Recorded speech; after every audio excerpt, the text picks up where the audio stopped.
Sekreti i fluturimeve fantazm. Kush nga ju ka dëgjuar për fluturimet fantazm? A e dini që ka aviona që fluturojnë pa as edhe një pasagjer brenda? Dhe pyetja është pse? Sot do t'ju tregoj një sekret që shumë pak e njohin. Si që kam thënë, mas e mbani mend dikush nga ju e di, që kam një shokun tim, një pilot, dhe përveç informacioneve që mora nga ai, u informova edhe më shumë sepse doja që t'ishe informuar. Dhe dëgjojeni me kujdes sepse është vërtet kurioze. Si gjithmonë kush është rastësisht dhe nuk e ka bërë, bëjeni like faqes dhe videos që të shihemi sërish. Bile do t'ju lutesha, kam vënë nga statistikat, rreth 54% e juve që shihni këto video nuk jeni lidhur me këtë faqe. Juve nuk ju kushton asgjë, asnjë gjë ju kushton të lidheni me faqen. Lidhuni me këtë faqe. Dhe ju falenderoj që jemi për bashkë. Bile kam vënë që shumë prej këtyre, pothuajse 60% përkthehen në gjuhë të tjera. Do të thotë që shumë njerëz i shohin këto video dhe nuk janë shqiptar. Kështu që ju falenderoj që jemi për bashkë. Atëherë, duhet të dini që ka disa fluturime që janë fluturime, quhen fluturime fantazm, sepse disa kompani fluturojnë pa asnjë pasagjer. Dhe e dini pse e bëjnë vetëm për faktin se ato mund të humbasin fluturimin, pra mund të humbasin licencën e fluturimit. Si quhet kjo licenca e fluturimit? Licenca e fluturimit është një licencë që pagojnë për 15 minuta, quhet slot. Ky sloti që i jep të drejtën avionit që të ulet për 15 minuta, tani mund të zgjasë edhe më shumë sepse varet nga situata, nga fluturimi i avionëve të tjerë. Dëgjoni me kujdes se është vërtet kurioze. Dhe një pjesë prej këtyre avionëve kanë probleme, sepse njerëzit nuk shkojnë. Për shembull, kur kishte problem në vitin 2020, 2021, 2022, merreni me mend, në Frankfurt fluturuan 28.000 avione. Mbani mend problemi që ndodhi në vitin 2021.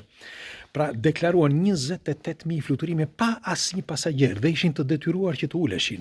Pra shkonin nga një vend në tjetrin. Dhe e dini se çfarë shpenzimi kolosal që është, tani po ja u tregoj. Duhet të dini që për një ton shpenzohet rreth $700-800 për një ton. Pra një ton, $700-800 karburant. Mirë po, se cili pasagjer kushton prafërsisht rreth, mos gaboj, €3 për pasagjer për 100 km. Me një fjalë, ju kushtoni €3 për 100 km, që do bëni 200 km, kushtoni €6. Kështu që edhe kjo taks vendoset aty, pra vendoset në çmimin e biletës. Por nëse nuk ka pasagjer, pra në qoftë se ju nuk keni prenotuar, atëherë si fluturon? Pikërisht pra sepse ata janë të detyruar që të fluturojnë, sepse për ndryshe do të humbasin zlotin, pra humbasin atë të drejtën e uljes ose të fluturimit të asaj zone. Bile do t'ju them, në vit fluturojnë rreth 200, në ditë, më falni, fluturojnë rreth 200.000 avion në ditë, ndërsa në vit rreth 15 milion avion. Është një ndotje kolosale. Merreni me mend që vetëm në vitin 2021, këta avionët në Frankfurt, për shembull, që ishin 28.000, si që thash, ndotën rreth 36.000, një gjë e tillë, për nuk e mbaj mend tani, të më falni, por në një fluturim total në të gjithë planetin, pra të fluturimeve të gjitha po flas, ndotin rreth 1 milion, një gjë e tillë, të CO2-s. Me një fjalë, është një ndotje kolosale. Dhe po ta marrim whole, po të shikoni këto fluturimet e këtyre avionet presidencial, për shembull, avioni presidencial i Amerikës kushton rreth $42.000 në një orë. E dëgjuat mirë, $42.000, sepse përveç se ka karburantin ndryshe, ka motorat ndryshe, ka sigurin ndryshe, por ka edhe stafin, ka edhe mbrojtjen, ka një sër, le të themi, teknikash që e bën avionin, me një fjalë, që të kushtoj rreth $42.000 në një orë. Tani, duhet të dini gjithashtu se ky zloti, pra ky avioni që ju thash, që është i detyruar për ato 15 minuta që duhet të ulet në një vend në vend tjetër, pra për ato 15 minuta të zblotit që ju thash, merreni me mend që 20% e këtyre, pra të këtyre avioneve që janë si thash 200.000 në ditë, 20% e tyre ulen ose fluturojnë pas një pasagjer, ose mund të kenë një ose dy pasagjer. Pak rëndësi ka, ata janë të detyruar që të fluturojnë sepse humbasin zlotin. Bire do t'ju them, në Australi fluturojnë avionët e Katarit. Katari ka shumë avion dhe nuk e ka problem për avion, por ka një problem nga ana tjetër. Australia ka rreth 50 milion kangur dhe sipas të dhënave të Australisë, ndotja që bëjnë avionët sipër, pra në sipërfaqen e qiejt të Australisë, krijon probleme të mëdha në shëndetin e kafshëve në përgjithësi, por kryesisht të kangurëve. Dhe çfarë intereson, siç tha dhe Australia, çfarë më intereson mua, thotë që të ulen më shumë avion nga Katari. Mua nuk më intereson. Në fakt u ka vënë një limit. E ka vënë limitin 28 fluturime në ditë, jo më shumë. Dhe ju e dini që Katari ka 3 milion banor, po ka më shumë janë turist, sepse jeton me turist. Dhe ky është një fakt shumë i rëndësishëm për Katarin. Në fakt, ata janë munduar në të gjitha mënyrat që të mund të fluturojnë edhe më shumë, me fjalë të kenë fluturime më shumë, por është e pamundur, sepse Australia nuk i lejon.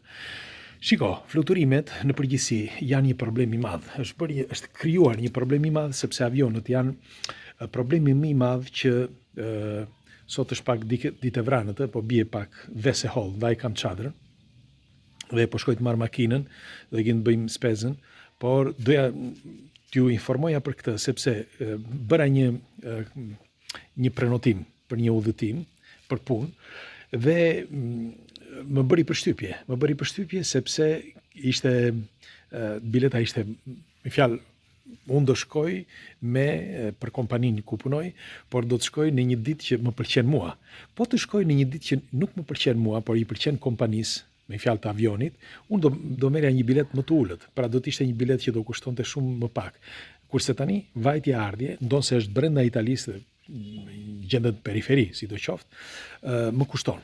Më kushton, me fjalë i kushton kompanisë. Unë jam pjesë e kompanisë, megjithatë doja t'ju thosha që nga këtu më lindi ideja që t'ju tregoja këto informacione. Siç ju thash, merreni me mend që një fluturim i avionit të presidencës kushton $42.000 në orë, kurse një fluturim i një avioni normal kushton shumë më pak, sepse nëse ta marrim për shembull që $700 deri në $800 për një ton, merrni mend sa mund të shpenzoj një avion për një fluturim. Me fjalë, është apo nuk është plot, por të mbani mend që nëse sa më shumë pasagjer ka brenda dhe aq më shumë rëndohet avioni dhe aq më e vështirë është që ai të ngrihet. Dhe duhet të dini që është momenti i ngritjes së fluturimit të avionit që kushton, që mund të përplaset, mund të shpërthej. Në fakt, në këto momente, pra në momentet e ngritjes së fluturimit të avionit, është momenti më delikat. Aty kanë të gjithë probleme ose frikë. Shiko, disa mendojnë që kur ulet avioni, nëse keni vënë që duar trokasin, shumë duar trokasin, thotë ulëm, thotë, nuk është ai problemi i uljes, por është i ngritjes. Pra kur njeriu ngrihet me avion, kur fluturon avioni dhe ngrihet së bashku me pasagjerët, është më i rënd sepse ka karburant, ka valixhet, ka njerëzit, ndërsa anasjelltas kur ulet është më i lehtë dhe edhe ulja është më e thjeshtë. Pra kur në momentin që ulet, jo ngritja, sepse kur ngrihet ai ka më shumë rëndesë dhe më shumë zorë që të ngrihet. Për shembull, kur themi ne ndonjëherë, o sa zorë kemi si pleqt për shembull, që thonë e kam shumë të vështirë që të ngrihem në këmbë. Kurse për të ulur është më e thjeshtë. E njëjta gjë dhe avionit. Kështu që doja të tregoja këto sekrete dhe doja t'ju pyesja kush nga ju ka fluturuar me avion, sa herë keni fluturuar dhe kush nuk ka fluturuar me avion nga ju. Pres komentet tuaja. Hajde, kalofshi një ditë bukur, ju përqafoj dhe një fundjavë të këndshme.